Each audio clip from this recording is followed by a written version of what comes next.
darbitee keessaa tokko magaalaan Sandaafaa bakkee akkamitti ibsuu dandeenya? Maaliin ifti? Akkamitti magaalaa akkasiiti jennee wanni ibsinuu maal qabdi? Tole egaa magaalli Sandaafaa bakkee hundeeffama ishiitirraa gaafa kaanu bara 1937 akka lakkoofsa biyyaatti kan hundoofteedha.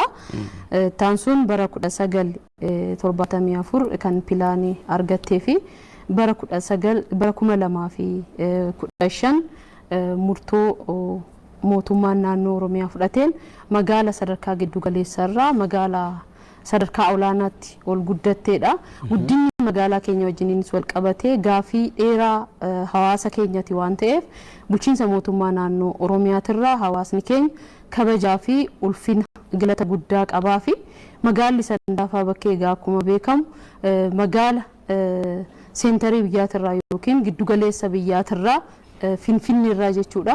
Kiiloomeetira 39 kaaba biyyattii daandiin guddichi karaa kaabaatti qaxxaamuru kan keessa bahuudha. Magaalli Sandaafaa bakkee qilleensi ishii badda daree kan ta'ee fi jiruuf jireenyaaf illee mijataa kan taateedha. Magaalli Sandaafaa bakkee akkasumas magaala sabaaf sablammiin wal kabajuudhaan wal jaalalaan kan keessa jiraatudha. Magaalli Sandaafaa bakkee immoo akka addaatti kan ittiin beekamu horsiisa aannanii loon aannaniitillee kan ittiin beekamnuudha. Magaala industiriiwwan adda addaa keessattis kan argamanidha jechuudha. Ayyee ulfaadha waan bal'aadha kan kaafne magaalli qixa kanaan carraawwan garaagaraa qabdu carraawwan guddachuu mootummaan xiyyeeffannaa itti kenne kana keessatti hawaasni immoo maal kaasaa gaafii isaanii kana deebisuuf immoo maaltu hojjetamaa jira kan jedhu irratti xiyyeeffannee turtii taasifna. Mee marii keenya kan ittiin jalqabnu viidiyoo jalqaba kanaa daawwanna.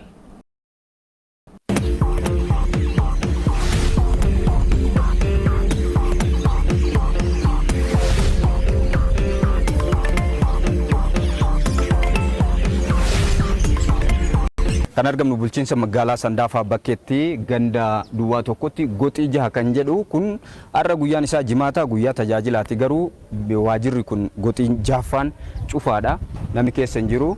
Tajaajilli sadarkaa gandaa fi goxiitti gadi bu'ee hawaasa tajaajilu irratti waan irra jiru kan agarsiisuu fi guyyaa har'aa namoonni asitti tajaajilamuu barbaadan osoo dhufanis argachuu akka hin dandeenye kan agarsiisudha.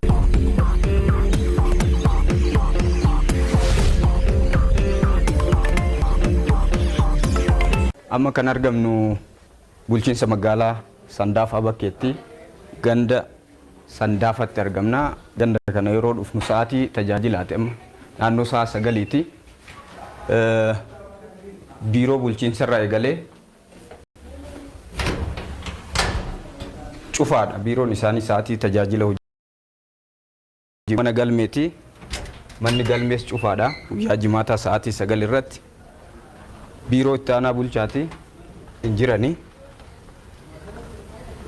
Itti fufaa kun immoo waajjira paartii gandichaati. Kunis cufaadha sa'aatii tajaajila hojii mootummaatti.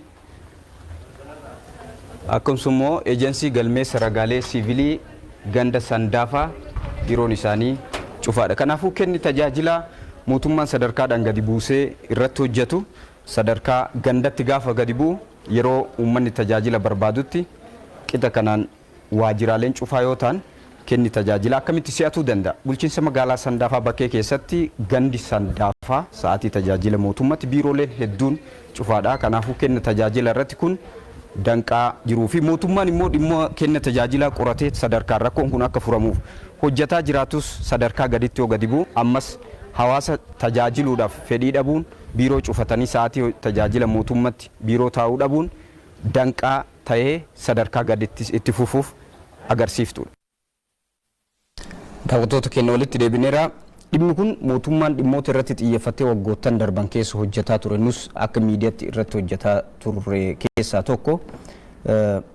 Qixa kanatti gandi tokko guyyaa tajaajilaatiin cufatee yoo deemu rakkoon kun immoo qoratamee adda bahee namni itti leenji'ee rakkoo kana nutu fideedhee fudhatee bahee torbee osoo hin guunne ji'a osoo hin guunne sanumatti gaafa deebi'u maali bu'uurri isaa? Tolee gurmaa'insa magaalli jira, magaalaa gaditti gandi jira. gandaa gaditti gooxiin hin jira. Gooxiidhaa gaditti immoo ijaarsi ollaa hin jira jechuudha. Akka magaalaa keenyatti guddina magaalaa keenya wajjiniinis wal qabatee kenna tajaajilaas haa ta'u hojii misooma diinagdees kan siyaasaas haa ta'u akka ariifatuuf caasaa sadarkaa gadiitti kan ijaarreedha. Caasaa sadarkaa gadii keessattuu ganda cimaa ijaarree hojii mootummaa ganda keessatti kennamuuf karaa siyaa'ina qabuun karaa jiruuf jireenya hawaasaa jijjiiruu danda'uun taasisuudhaaf gandi jira jechuudha.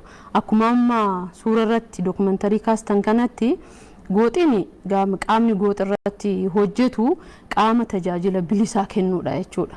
Qaamni caaseeffama ta'ee tajaajila kennu guyyaa hunda argamuu qabu. Gandarra jira jechuudha. Gadi taa'ee akka seektara mootummaa yookiin akka gandaa sanitti gadi taa'ee hojii isaa aktiviitii jiru guyyaa guyyaadhaan hojjechuu irratti namni jiruu qaba mindeeffamaa miti hojii bilisaati kan hojjetamu jechuudha. Yeroo tajaajila saganteeffataniiti tajaajila kan kennani sadarkaa gooxi. Hojii mootummaa bilisaan hojjetama. Gooxi irratti tajaajila kan kennan. Tajaajila akkamii kenna namni bilisaan achitti hojjetu guyyaa barbaade yoo dhufuu danda'e. Dhugumatti rakkoo tajaajilaa furuuf immoo maaliif barbaachisee gooxiin?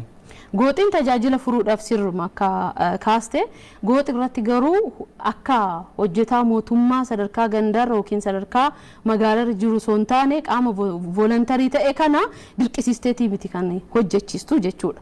Garuu qaamni akka magaalaa keenyatti fakkeenyaaf tajaajila hojii misoomaa hin hojjetu, hawaasa sosochii hawaasaa hin taasisu, hojiiwwan sosochii uummataa barbaadan hundasaa hin hojjetu jechuudha gooxi irratti. Amma gaggeessaan gooxi torbanitti si'a sadi itti fufiinsan illee ta'uu baatu jechuudha gooxi irratti. Ganda irratti garuu kan ganda irratti kaaste gandi sandaafaa gandoota gurmaa'insa irra deebiidhaan ijaaraman gandoota 8 qabnu keessaa ganda tokkodha. Hawaasni ganda kanarraa ganda sandaafarraa tajaajilu toora 41,000 kan ta'udha jechuudha. Kanaafis hooggansa toora nama 7 hojjetaa immoo wiirtuu dabalatee jechuudha nama 10 toora sanii kan qabnudha jechuudha. Guyyaa sun guyyaa isin dhuftanii ilaaltan sana akka carraa galii magaalaa keenyaa keessattuu xiyyeeffannoo mootummaa kan ta'e hojiin misoomaa tokko hojjetamuu mootummaan kan xiyyeeffatee kallattii kaa'e guyyoota 3 lakki maalirraa ka'amee kana kan ta'ee fi mootummaan kallattii lama kennuu hin danda'u. Tokko guyyootan adda bahanii qaamni hundi taa'ee itti tajaajiluu qabu jedhame guyyaan kun akkanumatti miti nus kan kaafe. Sirriidha. Kana kallattii ka kenne mootummaa. Namni gadi baheen hojjetinii miti biiroo taa'ee haa tajaajilu jedhame. Sirriidha. Maal guyyaa biraa sassaabuu hin danda'u namni kun guyyaa haa tajaajilu jedhame. Maaliif guyyaa san wataatiin kun ta'e kana siin jechuufini. Akka magaalaa keenyatti gabaan beekamaa gabaan ayyaana gabaa guddaatu jira jechuudha. Gabaan gaafa sanbata xiqqaa keessattuu dhaaba loon irratti dhaabni loonii kun kan jiru ganda sandaafaa kana jechuudha. Hooggansas hojjettoota achi keessa jiran amma miiliyoona 1.5 sassaabna jenneeti kan karoorfanne gabaa roobitii fi gaafa gabaa sanbata xiqqaa. Namni kana sassaabu hin jiru tartiiban. Jechuun waa baay'eetu jira. Waajjirri hin jiru dhimmi abbaan ilaalu hin jiru ganda guutuutu baheeti hin sassaaba. Jira kan nagahee kutu jira. Achi keessatti kan caasaa nageenyaa wajjin waliin qindaa'ee akka galiin sun taasifamu kan hojjetu jira jechuudha. Sa'aatii 9tti anumatu bulchaas gandaa caasaa gandaa dabalatee argitan yoo ta'e balbala wiirtuun achitti tajaajila kennaa jira. Qaama kan waameen orienteeshinii kenneef maaliif guyyaa sanitti maallaqa argachuu qabnu san argachuu qabna waan. Namoonni kun hammalee argamuu hin danda'u mallaan sirna mataa isaan qabu. In qaba. Namoonni abbaan taayitaa galii hin jiru magaalaa keessa. Waajji abbaan taayitaa galii nagahee qabateet hojjetaa isaa achirratti hirmaachisee maallaqa hin kuta. Garuu caasaa nageenyaa hojii duulaa jechuu kan hojjetu. Laakki hojii duulaa osoo hin taane bakka hojii duulaatti si barbaachisutti duulaan kan hojjetu hin jira jechuudha. Mootummaan garuu guyyaa sanitti naa duulaan jenne. Biiroo taate abbaa dhimmaa tajaajila jettan galii galchuu waan tokko abbaan dhimmaa yaas dhufe namoota kana dhabaa nama hunda baaftanii achi fidaa. Waan kallattii taa'e waliin dhiitu. Wal dhiituu danda'a. Garuu danda'a osoo hin ta'in kallattiidhaan wal dhiiteera malee. Amma hojiin tokkoffaan lammaffaan sadaffaan keenya hojiin kenni tajaajilaa jira. Hojiin misooma wajjin wal qabatee misooma tokko hojjechuudhaaf galiin si barbaachisa. Amma akka magaala keenyatti magaalli keenya galii mana qopheessa miliyoona 170 kanaafuu isin sassaabuudhaaf kan galii guyyaa san sassaabattan malee kallattii mootummaatii miti kan isin cinqe. Lakki taatee guyyaa san ta'e sa'aatii 9tti dhaqamee ilaalameen anuu sa'aatii 9tti hojjetaa san kanan hooggansa wajjin walitti qabe garri hin turre sa'a 8 sin turre nu achi turre deddeebinee baay'ee laallee waan sa'a tokko miti amma rakkoo kenne tajaajilaa jiru maaliif taatee guyyaa tokko jalatti dhoksuudhaaf yaadame biiroolee keessallee akkasuma bara lakkaan biiroo ganda tokko qofaa miti biiroo keessas rakkoon jira rakkichi akka mootummaattuu qoratamee adda baheera sirriidha rakkoo san dhoysuurra dhugaa jiru himuun waan kana fayyisuuf hin ta'u dhugamatti rakkoon kun guyyaan sun waan akkas ta'eef hin jiru rakkoon kenne tajaajilaa naamusa hojjetaa wajjin wal qabate hin jiru jechuu kooti miti akka magaalaa keenyattu xiyyeeffannoo guddaa itti kenninee rakkoo kenne tajaajilaa rakkoo bulchiinsa gaarii jenne adda baasnee irratti hojjechaa jira hanqinni guutumaa guututti akka magaalaa keenyatti kenne tajaajilaa wajjin wal qabate waan hunda fixataadha rakkoon hin jiru hawaasni tajaajila dhufe hundatti gammadee deemaa jira jechaan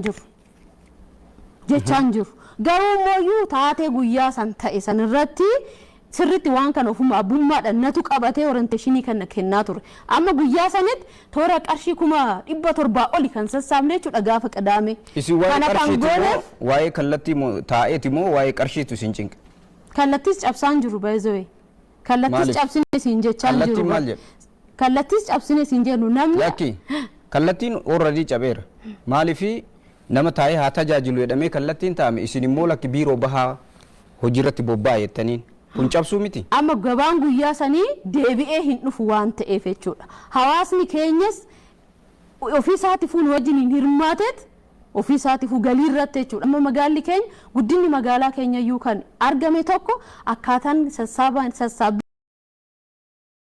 nama hunda baaftaniiti galii kan sassaabdan namni gandi tokko guututti cufatee gandarratti nama meeqa jira wiirtuurratti nama 5tu jira wiirtuurratti jechuudha tokko kenne tajaajila amma taatee guyyaa tokko achitti ta'e goxiin hin jiru gandi hin jiru namni biiroo keessa hin jiru kuni hundi galiif hin baane